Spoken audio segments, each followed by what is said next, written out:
Morning, folks. My name is Mel Packer. I'm the Green Party candidate for Senate, U.S. Senate, in the state of Pennsylvania. I'm going to do a little video blogging here once in a while, and hope you'll enjoy it. We'll post it to my Facebook site and maybe YouTube.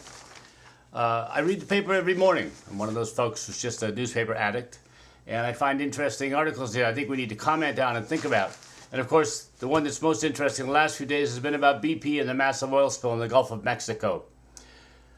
Yesterday, the Obama administration finally admitted that, in fact, the spill may be far greater than they originally thought, or at least far greater than the BP was originally willing to admit, and which our government was willing to accept from BP as well, about 5,000 barrels a day. Yesterday, they admitted it may be as many as 29,000 barrels a day, or certainly over 20,000. The question is, why did it take so long, so very long, for this government to question BP's statistics when 2 weeks ago National Public Radio employed 2 or 3 different scientific investigators who calculated the flow and said it is a minimum of 20,000 and perhaps as high as 50 to 70,000 barrels every single day.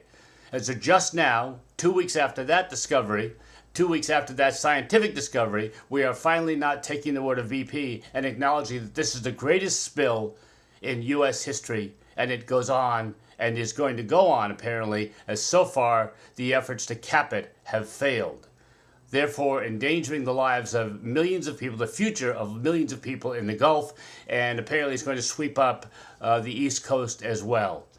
This is criminal activity and should be prosecuted as such, and I want you to think about that. The other thing I noticed in today's paper, I'm looking at the New York Times and also the Pittsburgh Post-Gazette, is that we are now approving the new war funding budget, which is, $60 billion for Iraq and Afghanistan.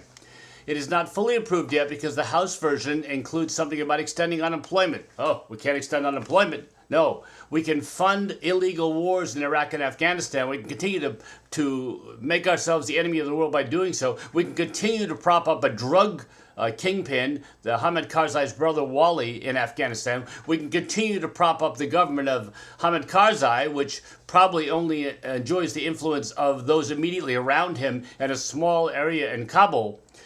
But we can't approve the war funding bill as long as we have something attached to it that will extend unemployment. So there's a good chance that unemployment benefits for folks in this country will be interrupted once again while we debate whether or not we can extend the unemployment. But at the same time, we certainly want, or at least our U.S. government wants to certainly extend the war funding to the tune of $60 billion. What's wrong here, folks? What's wrong with this picture? That we can't aid people here, but we can aid private contractors in Afghanistan and Iraq, and we can spend billions over there sending soldiers off in a war that cannot possibly be won. It is impossible to win this. There's something wrong with this picture. You need to think about that. We all need to think about that. And when the poster behind me says we need to rethink Afghanistan and we need to rethink our national priorities.